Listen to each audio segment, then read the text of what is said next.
Hello, hello. Welcome to the Global Citizen Therapy Podcast, the podcast for women of color who are daughters of immigrants to feel seen, heard, and validated. My name is Nancy Diaz, and I am a trauma-informed therapist, speaker, and your podcast host today. And now, let's jump into today's episode. Welcome back. So today we're talking about all the different ways that sex affects your mental health.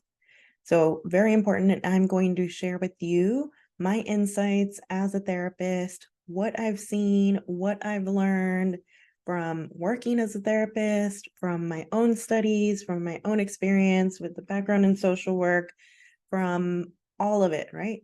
So let's dive into it because I'm going to give you a lot of information. I think a lot of it you might not have known, especially, or maybe hadn't even thought about, like, wow, there is that correlation, or like, yeah, that makes sense that those two are connected, right?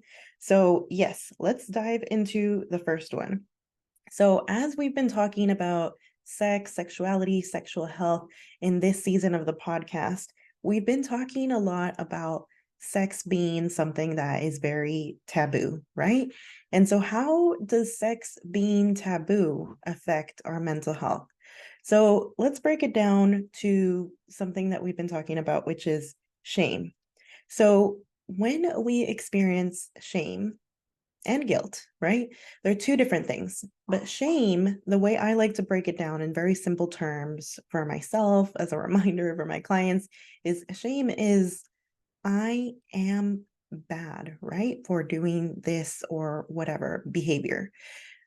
Guilt is I feel bad for having done this behavior or for being this type of way or this type of person, right? So there's a lot of shame that I see when it comes to sex. And in sessions with my clients, I often ask them, like, when they say I'm feeling guilty, and I ask them, is it shame or is it guilt? Oftentimes it's a bit of both, but which one is more prevalent right now? And what I've noticed is that when it comes to sex, for a lot of women of color who are daughters of immigrants, it's oftentimes shame, right? It's that we think we are bad if we have sex before marriage, if we have sex with multiple partners, if we identify as a certain sexual orientation, right? So, what does that have to do with our mental health? So, obviously, it's not fun to feel shame or to feel guilt, right?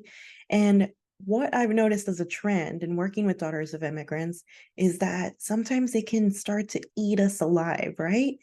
It can start to feel like we're consumed by this shame, by this guilt, and that we can't seem to do anything right to please our parents, to please our partner. We just keep thinking, no, I am not good, right? So that leads to low self-esteem, as you can imagine, right? And as we've talked about in previous episodes, low self-esteem and trauma are very closely tied together, right? And so when sex is taboo and when there's that spiral of shame and that low self-esteem, yes, it can lead to even more incidents of not reporting cases of sexual assault, of sexual trauma, of sexual violence. And so we know that these incidents are already underreported. And so the more that we openly talk about sex, sexuality, sexual health, and the correlation to our mental well-being, the less taboo it is, right? The more likely we are to be able to talk about this with friends, to talk about it maybe even with family one day, right? To talk about it with a therapist, with our GP, with whoever it is that we need to have this conversation with, right? So yes, sex being taboo definitely affects our mental health. And then also with the shame, we might feel that we are not being fulfilled, right? If we're experiencing so much shame, we might feel that we haven't reached that self-actualization, right? Because we still have this nagging feeling that we aren't good enough, right? That we are a bad person for doing X behavior. So there's that as well, right? And we all want to kind of feel good about ourselves and feel like what we're doing is right. So yes, birth control is another one, of course, that affects mental health. And I shared my own experiences in the previous episode just to kind of give you an example of what that journey was like for me. But yes, birth control definitely has a big impact on your mental health. And I was actually surprised when I was looking at a biopsychosocial assessment, which is a tool that a lot of social workers and therapists use in their initial intakes with their clients, right? And what I noticed is that it didn't ask about birth control. And so now I've added it to the assessment that I still do with clients. And I've added quite a few other things. And I know I've mentioned this in other episodes as we talk about different things that I think are really important for all therapists to be mindful of, to be talking about these things with their clients.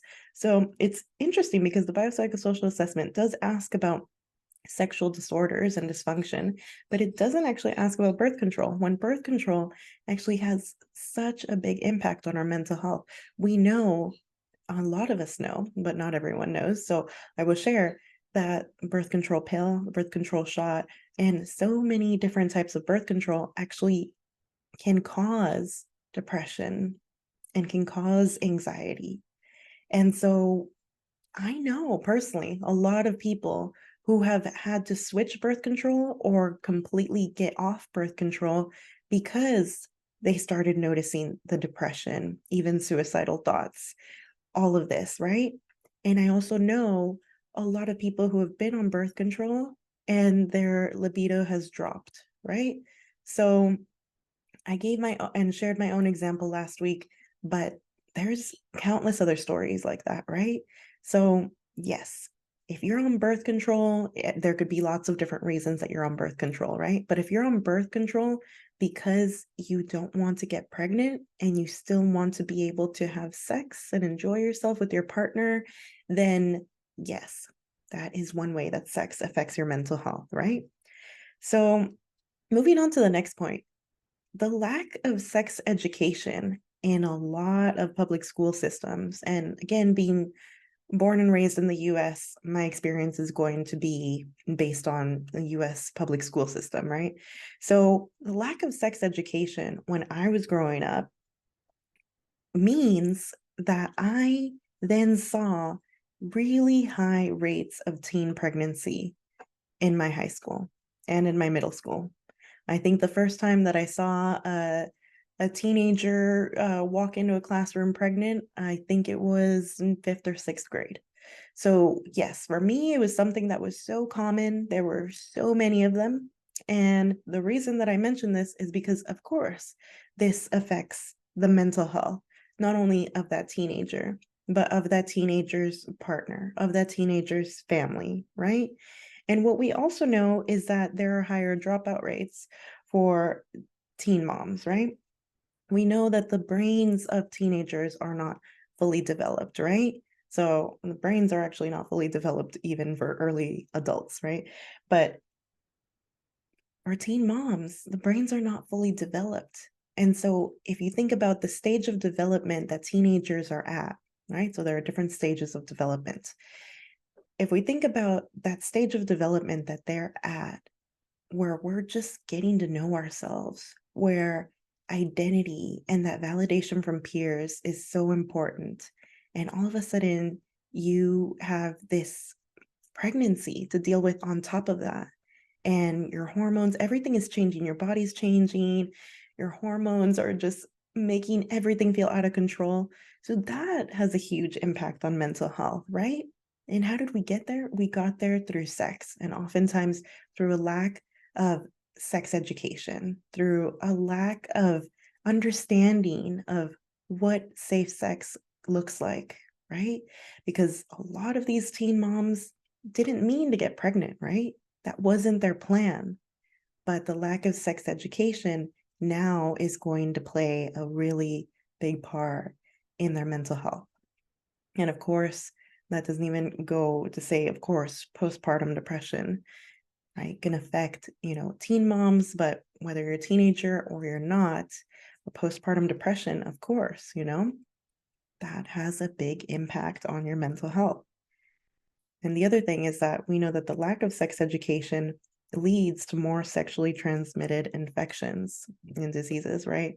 So yes, that's an important one to know as well, that sexually transmitted infections can definitely impact your mental health as well. Even if we just look at it in terms of this, something that, a client brought up is the anxiety and the fear of having contracted a sexually transmitted infection, right? That fear can be crippling. And even talking about this in therapy is interesting because we can explore some of that. And where does that come from? Oh, okay, maybe it comes from, this shame that I have. And all of a sudden, if I do have a sexually transmitted infection, then I am a bad person, right? And we know that sexually transmitted infection rates vary country to country. So I can't even give you statistics on that. But let me tell you one thing, they are very, very common. And if you are like me and you've never actually had a sex education class, then this might not even be common knowledge for you or for people that you know in your circle. But rates are like 1 in 4, even for herpes in Australia. This is something that someone mentioned to me casually just the other day, and I can't remember who it was or what the conversation was, but I thought, wow, that is quite high in Australia, right? So, and I know different numbers in different countries and in different cities. And even as I've been traveling around Australia, it's been interesting to just casually hearing conversation like, oh, within this community or in this city, the rates for chlamydia are higher or whatever it is, right? But chlamydia, very common to contract that sexually transmitted infection, right? And it doesn't mean that you are a slut, you're a whore. It doesn't mean any of that, right? It doesn't mean that you have slept with even more than one partner, because as we know, you can contract a sexually transmitted infection even by having sex one time with one partner if it wasn't safe, if something happened. So yes, sexually transmitted infections can definitely affect your mental health, right? And that's not even going into the symptoms of those sexually transmitted infections. All of them have different symptoms and then present differently in each of us. Some of us may exhibit symptoms, some of us may have no symptoms. So yes, always very important to get checked. And I will just recommend, if you haven't had an STI check ever in your life, I recommend that you look up, you can do a Google search. And even if you type in free STI check near me, there are a lot of cities, a lot of countries that are really good about having these resources available. And I actually just came from my doctor's office. Actually, it wasn't my doctor's office, but I came from a different doctor's office that I don't usually go to. And I went in for a different reason. But actually, when I walked in, I saw the sign that said Sexual Health Clinic. And it said, so here in Australia, there's something called bulk billing, which essentially means that if you're an Australian resident or citizen, you have Medicare, right? The universal healthcare. And so what that means is that if something is bulk billed, the Medicare covers it, right? And I saw Sexual Health Clinic bulk billing available. And so I asked about that. I was like, that's great. So you have this sexual health clinic and the appointments are bulk billed. So they're essentially free, right? That's great.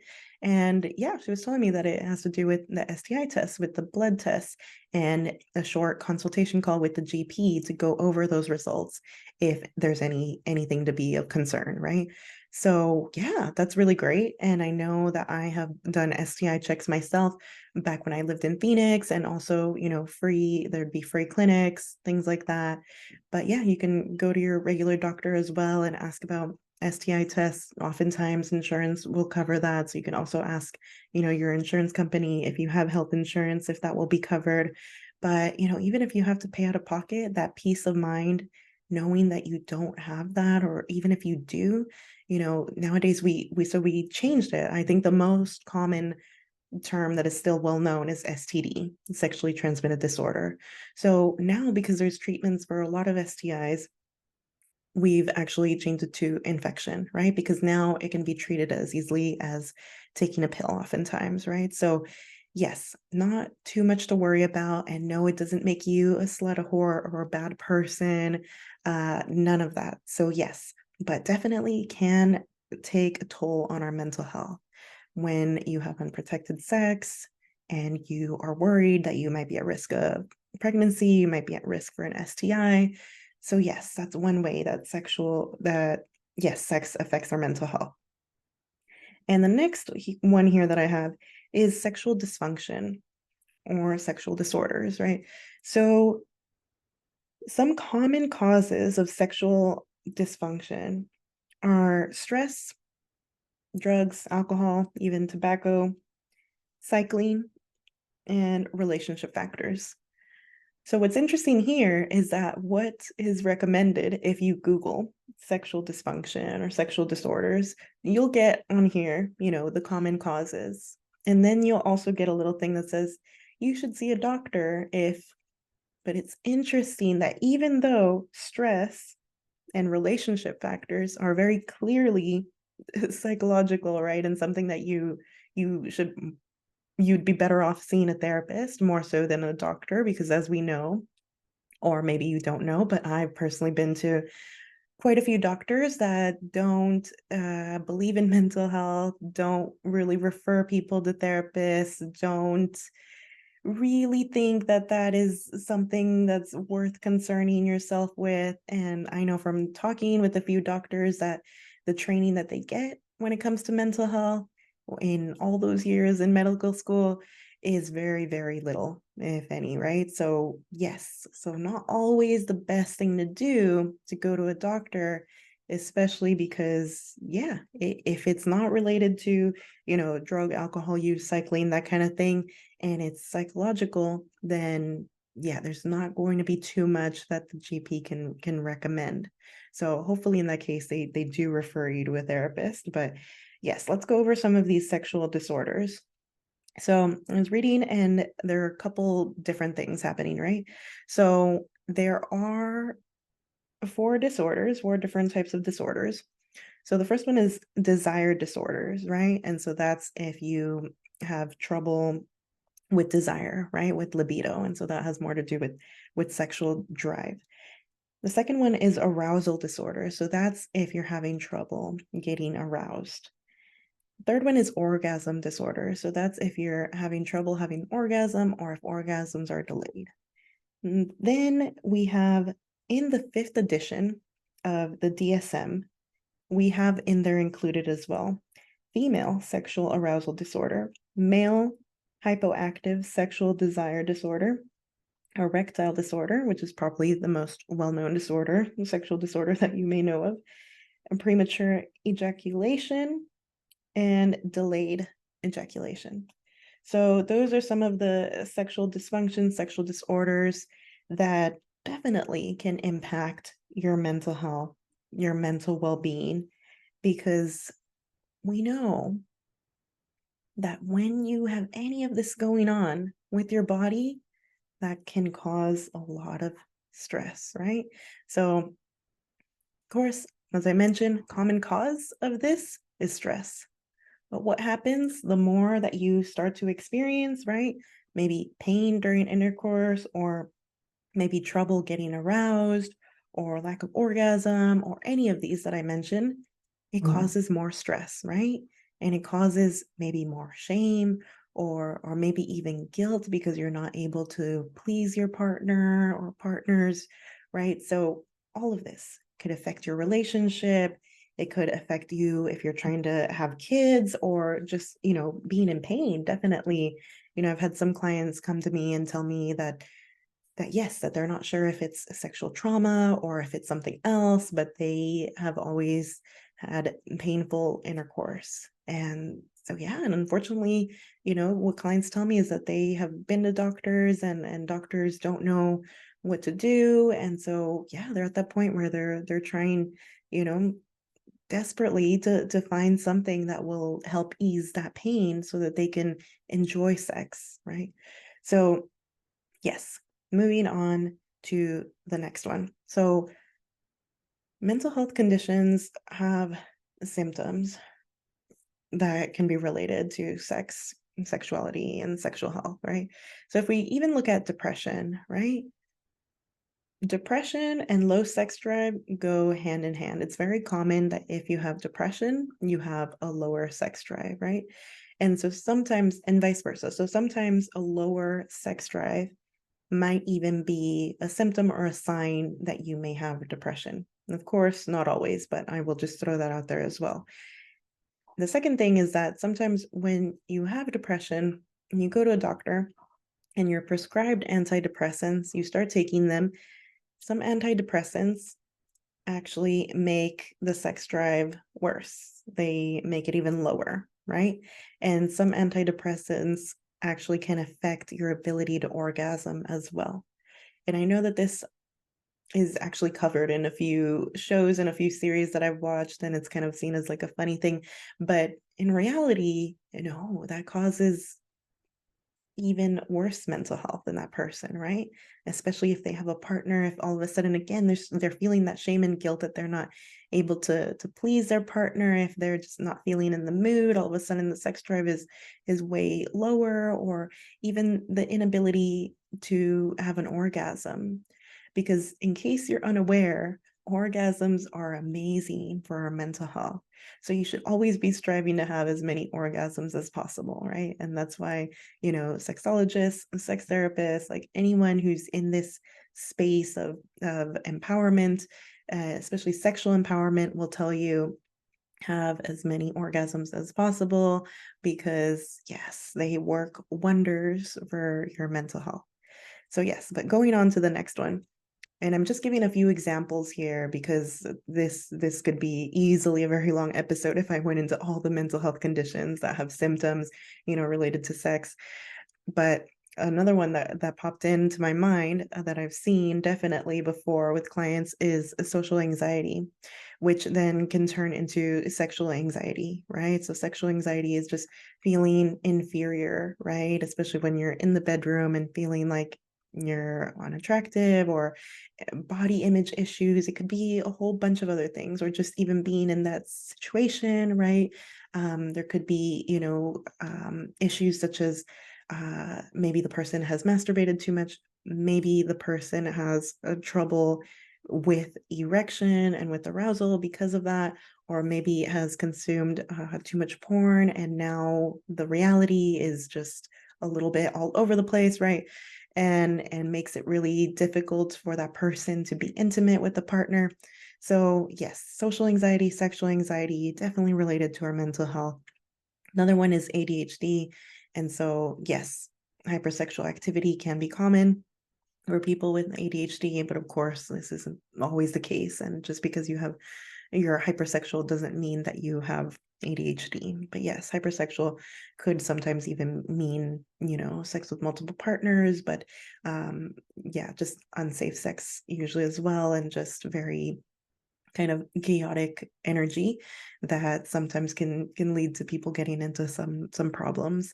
And I know that's this sometimes the case with bipolar as well. And there's just so many mental health conditions that if we look at some of those symptoms, we can see like, oh wow, that is definitely related to sex.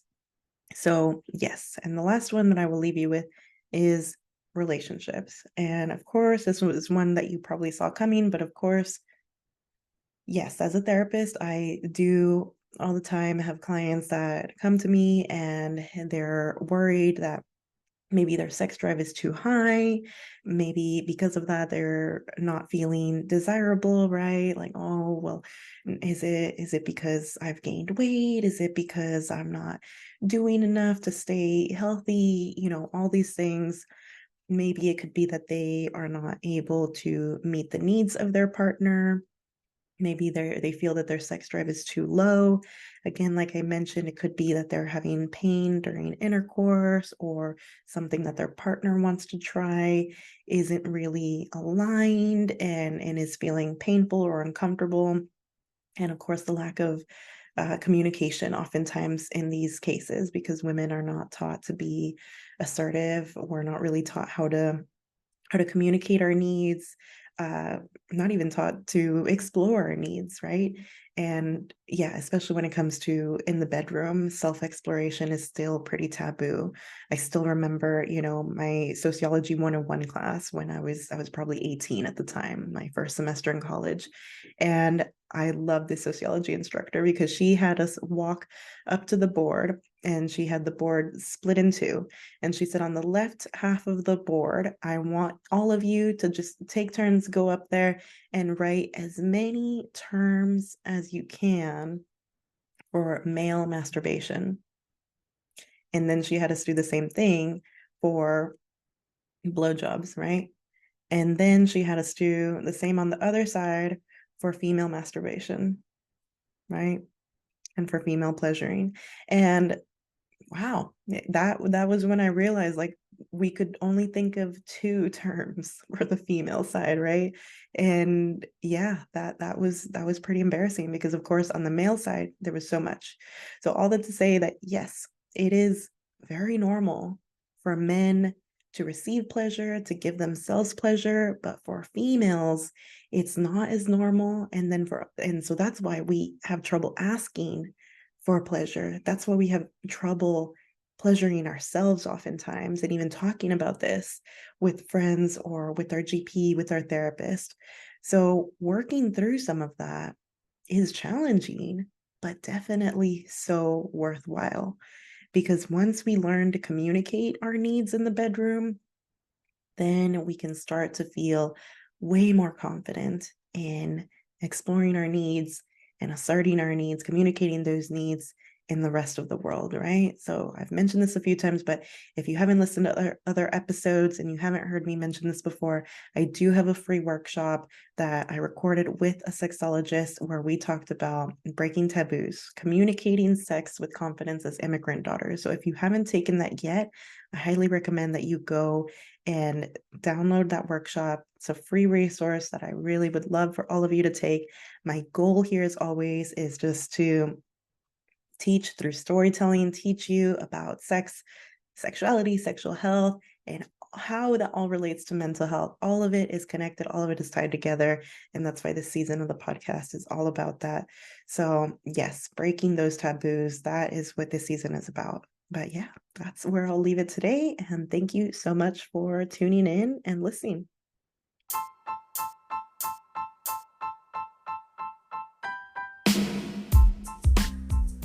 Thank you so much for listening, and I hope you enjoyed today's episode. As always, I am here to be open, honest, and vulnerable with you because you are not alone. If you want to support this podcast, please make sure to leave a review so others can find it as well. If you're interested in working with me, you can find me at www.globalcitizentherapy.com. And if you'd like to heal your relationship with self-care and learn more about how to find the type of soul care that works for you, you can find the link to my workshop in the description of this podcast episode. Thank you again, and see you next time.